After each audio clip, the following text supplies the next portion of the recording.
दोस्तों, beef lover को राम मंदिर प्राण प्रतिष्ठा समारोह में बुलाया गया था और अब उसे मर्यादा पुरुषोत्तम भगवान श्री राम जी का किरदार दे दिया गया। आखिर हो क्या गया इस देश को? भाई, ये बॉलीवुड वालों का बस चले ना तो कल को ये ध्रुव राठी को भगवान राम का किरदार दे देंगे, क्योंकि ये ध्रुव राठी भगवान राम को मांस खाने वाला बताता है। क्या पांडवों ने और श्री राम ने भी मांस खाया होगा? अब कॉमन सेंस लगाई जाए तो जंगल में कौन 12 साल तक उनके लिए पनीर बटर मसाला बना रहा होगा? अब यही सवाल रामायण में श्री राम को लेकर उठता है, क्या राम ने भी मांस खाया? सच बात यह है दोस्तों, रामायण और महाभारत में ऐसे उदाहरण मिलते हैं जहां राम और कृष्ण को मांस का सेवन करते हुए और मदिरा पीते हुए दिखाया गया है। और ये रणबीर कपूर गाय का मांस खाने में दिलचस्पी दिखाता है। ये मैं नहीं, ये खुद बोलता है। I'm not a big chicken guy. I feel chicken is the soya food of non-vegetarians. I'm a more mutton, paya, beef. Red meat. Yeah. I'm a big beef guy. Bollywood को शुरू से ही हिंदुत्व का मजाक बनाना बहुत अच्छे से आता है। मेरा हाथ जगन्नाथ। ओम मंगलम तम तुनानेना मम स्वाहा, मम जीवन है तुना स्वाहा। ओम अग्रीमेंट की माँ की आकम।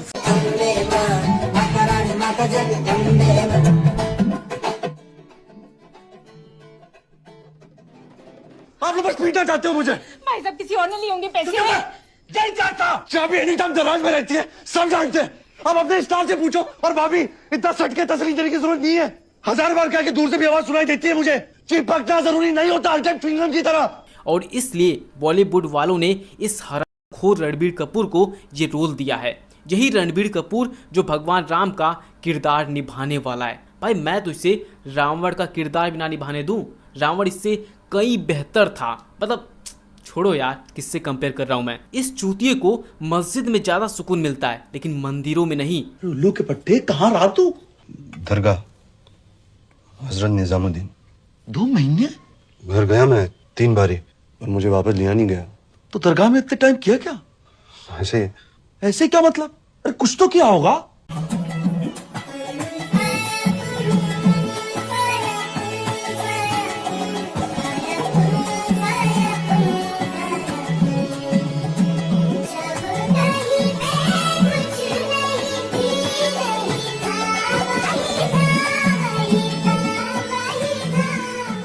और अगर तुम लोग ये सोच रहे हो कि ये बस एक कास्टिंग का मामला है तो तुम गलत हो, क्योंकि असली सच्चाई इससे कहीं ज़्यादा गहरी है।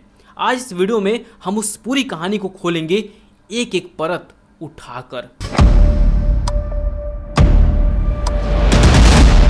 दोस्तों, 2 अप्रैल 2026 हनुमान जयंती का पवित्र दिन, और उस दिन रिलीज हुआ रामायणा का टीजर।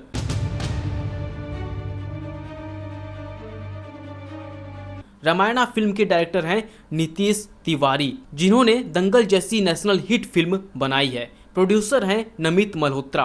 फिल्म का बजट है पूरे 4000 करोड़, यानी भारत की अब तक की सबसे महंगी फिल्म। रणबीर कपूर भगवान राम का किरदार निभाएंगे, साई पल्लवी माता सीता बनेंगी और यश रावण का किरदार निभाएंगे। सनी देओल हनुमान जी के रूप में है। सुनने में तो सब अच्छा लगता है ना, लेकिन जैसे ही यह कास्टिंग सामने आई, देश के करोड़ों हिंदुओं के मन में एक ही सवाल उठा, क्या यही इंसान भगवान राम बनेगा? और यही सवाल सिर्फ सोशल मीडिया पर नहीं उठा, यह सवाल उस हर घर में उठा जहां सुबह शाम राम का नाम लिया जाता है। उस हर माँ के मन में उठा जिसने अपने बच्चों को रामायण की कहानियाँ सुनाई है।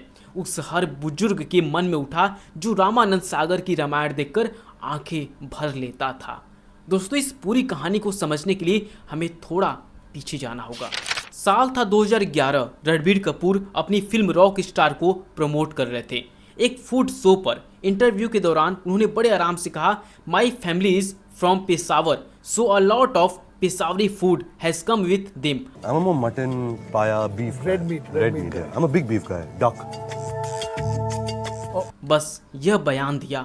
उस वक्त शायद उन्होंने सोचा नहीं था कि यह एक इंटरव्यू क्लिप उनके पूरे करियर को किस दिशा में ले जाएगी।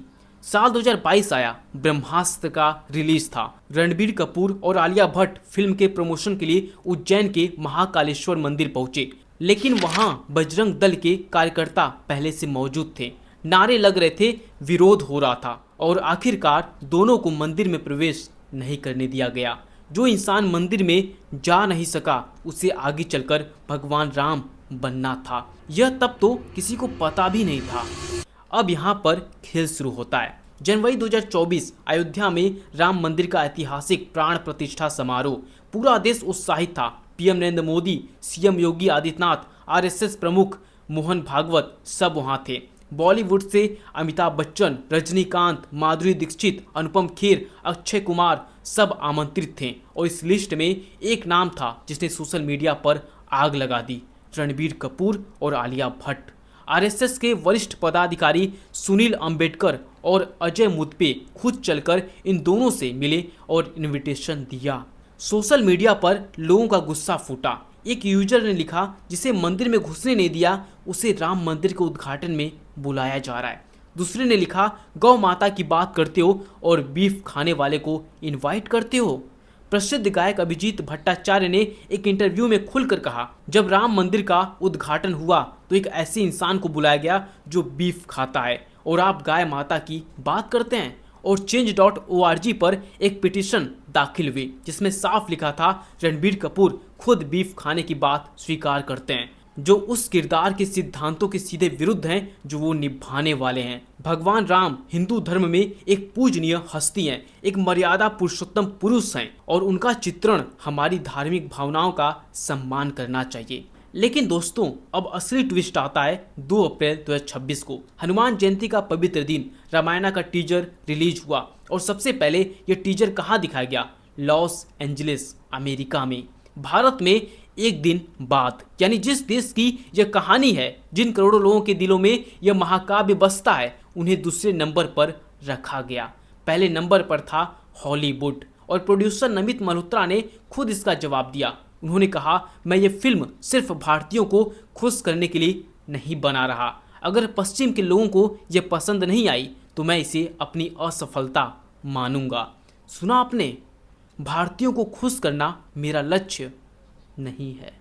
तो फिर ये फिल्म बनाई किसके लिए जा रही है? भगवान राम की कहानी जो वाल्मीकि जी ने इस भारत भूमि पर लिखी, वो हॉलीवुड के लिए बन रही है। और टीजर आया तो क्या हुआ? सोशल मीडिया पर तूफान आ गया। VFX को PlayStation 4 के गेम से कंपेयर किया गया। लोगों ने कहा कि असुरों का लुक हॉलीवुड स्टाइल का है, भारतीय नहीं। कुछ लोगों ने कहा कि यह वाल्मीकि की मूल रामायण से दूर जा रही है। और सबसे बड़ी तुलना हुई आदि पुरुष से, वो फिल्म जो 2023 में आई, जिसमें प्रभास ने भगवान राम का किरदार निभाया और जो VFX और पोर्ट्रेल की वजह से इतनी बुरी तरह पिटी कि लोगों ने थिएटर में ही प्रोटेस्ट किया। दोस्तों, आप सोच रहे होंगे कि भाई ये तो एक फिल्म है, इसमें इतना सीरियस होने की क्या जरूरत है? लेकिन रुकिए, भगवान राम सिर्फ एक फिक्शनल कैरेक्टर नहीं है, वो इस देश के करोड़ों लोगों की आस्था हैं, उनके प्राण हैं। एक माँ जो अपने बच्चे को सुलाते वक्त भगवान श्री राम का भजन, उनकी कहानी सुनाती है, उसके लिए राम एक मूवी कैरेक्टर नहीं है। एक बुजुर्ग जो हर सुबह रामचरितमानस पढ़ता है, उसके लिए राम एक फिल्म रोल नहीं है। और जब उन्हीं भगवान राम का किरदार कोई ऐसा इंसान निभाए जिसकी पब्लिक छवि, जिसके बयान, जिसका इतिहास इन सब के साथ कॉन्फ्लिक्ट में हो, तो क्या सिर्फ एक कास्टिंग का मामला रहता है? नहीं रहता। ये एक मैसेज बन जाता है, एक प्रेसिडेंट बन जाता है। आज का बच्चा जब बड़ा होगा, जब वो स्क्रीन पर देखेगा कि भगवान राम का किरदार निभाने वाले एक्टर ने असल जिंदगी में क्या क्या कहा, क्या क्या किया, तो उसके मन में भगवान राम की क्या छवि बनेगी? यही असली सवाल है। और सवाल ये भी है कि बाहर अमेरिका में हमारे ग्रंथ रामायण को ऐसे दिखाया जाता है जैसा वो है ही नहीं। उसकी जो मूल नीति है, जो मूल उसके सिद्धांत है, उससे कहीं दूर दूर तक वास्ता नहीं है। दोस्तों, इस पूरे मामले को समझने के लिए एक बहुत जरूरी तुलना करनी होगी। 1987 में रामानंद सागर जी ने रामायण बनाई। उस रामायण में अरुण गोविल जी ने भगवान राम का किरदार निभाया। एक किस्सा है, शूटिंग के दौरान एक दिन वो सेट पर सिगरेट पी रहे थे। तभी एक दर्शक वहां आया और बोला, आप सिगरेट पीते हैं? मैं तो आपको भगवान राम के रूप में देखता हूँ। उसी दिन से, उसी पल से अरुण गोविल जी ने जीवन में कभी सिगरेट नहीं छुई। यह है किरदार के प्रति समर्पण।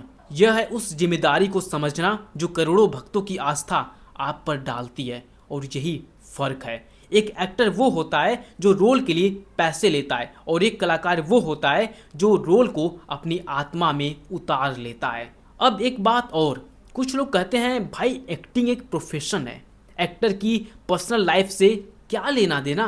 तो दोस्तों, यह आर्गुमेंट तब तक सही है जब तक आप किसी ऑर्डिनरी फिल्म की बात करें, लेकिन जब आप एक ऐसे किरदार की बात करें जो इस देश के 70 करोड़ से ज़्यादा हिंदुओं के लिए भगवान का दर्जा रखता हो, तो वह आर्गुमेंट कमज़ोर पड़ जाता है। दोस्तों, 4000 करोड़ का बजट है, AR रहमान और हंस जिमर का म्यूजिक है, दुनिया की बेस्ट VFX टीम है, कास्ट में यश हैं, साई पल्लवी हैं, सनी देओल जैसे बड़ी हस्ती हैं, कागज पर सब परफेक्ट लगता है। लेकिन रामानंद सागर जी ने रामायण बनाई थी उस दौर में जब न इतना पैसा था, न इतनी टेक्नोलॉजी थी, न इतना ग्लोबल ऑडियंस था। फिर भी वो रामायण आज भी करोड़ों दिलों में जिंदा है। क्यों? क्योंकि उसमें नीयत थी, श्रद्धा थी, समर्पण था। उस समय के हर एक कैरेक्टर ने अपने रोल को जिया था, महसूस किया था। और जो फिल्म हॉलीवुड को इम्प्रेस करने के लिए बने, जिसका टीजर पहले अमेरिका में दिखाया जाए, जिसका प्रोड्यूसर कहे कि मुझे भारतीयों को खुश करने की ज़रूरत नहीं है, उस फिल्म में नीयत कहाँ है? धर्म से प्यार नहीं है, धर्म से कमाई करनी है इन लोगों को। और इसलिए आज ये सवाल उठना ज़रूरी है। मैं किसी की निजी ज़िंदगी पर हमला नहीं कर रहा, मैं किसी के खान पान को लेकर जज नहीं कर रहा, लेकिन जब करोड़ों लोगों की आस्था दांव पर हो तो एक जिम्मेदार नागरिक का फर्ज बनता है कि वो सवाल उठाए, सवाल पूछे। क्योंकि अगर हम सवाल नहीं उठाएंगे तो कल कोई और भी ऐसा करेगा और परसों कोई और। आखिर में एक सवाल आपसे, क्या भगवान राम सिर्फ एक किरदार हैं या एक आस्था? और क्या इस आस्था का सम्मान होना चाहिए या नहीं? जवाब आपके दिल में है और उस दिल से जो आवाज़ निकल रही है वो आप कमेंट बॉक्स में लिखिएगा। अगर आपको लगता है कि ये सवाल उठाना जरूरी था तो इस वीडियो को उन लोगों तक पहुंचाइए जिन्हें यह जानना चाहिए, जो अभी भी रामायण जैसे फिल्म को एक ऐसे ही फिल्म समझकर देखने जाने वाले हैं। और इस चैनल को सब्सक्राइब कीजिए क्योंकि हम आपके सवालों को उठाते रहेंगे। जय श्री राम।